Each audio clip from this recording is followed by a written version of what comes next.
गांव की सास और शहर की बहू की कहानी कुछ इस तरह है। गांव की सास गांव की एक परंपरावादी महिला है। उन्होंने अपने जीवन में केवल गांव की जीवन शैली देखी है और वे अपने संस्कारों में गहराई से रची बसी है। उनके लिए परिवार की इज्जत और परंपराओं का पालन सबसे महत्वपूर्ण है। वे अपनी बहू को भी उसी ढंग से देखना चाहती है जैसे उन्होंने खुद को देखा था। शहर की बहू रिया एक शिक्षित और आधुनिक विचारों वाली युवती है। वह शहर में पली बड़ी है जहां उसने स्वतंत्रता और आत्मनिर्भरता का जीवन जिया है। उसके लिए परिवार के साथ साथ खुद की पहचान भी बहुत महत्वपूर्ण है।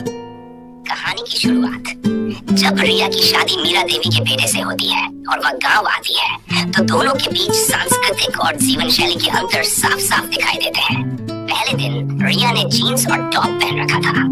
जैसे ही वह सास के सामने आई, मीरा देवी के चेहरे पर अचंभा साफ दिखाई दी। रिया से कहा, बहू, यहाँ गांव में ऐसे कपड़े नहीं पहने जाते।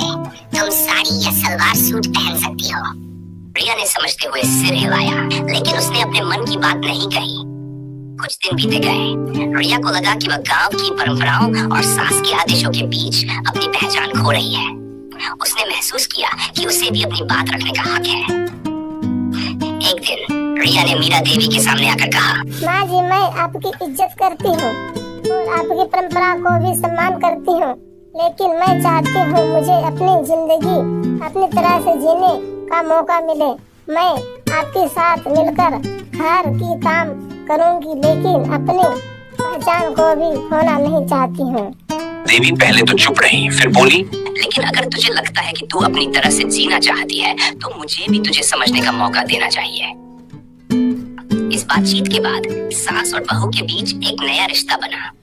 मीरा देवी ने धीरे धीरे रिया की इच्छाओं और उसकी जीवन शैली को समझना शुरू किया। वहीं रिया ने भी गांव की परंपराओं का आदर करते हुए अपने तरीके से उन्हें अपनाया। कहानी का सार यह है कि एक दूसरे को समझने और सम्मान देने से कोई भी रिश्ता मजबूत हो सकता है, चाहे वह गांव की सास और शहर की बहू का ही क्यों न हो।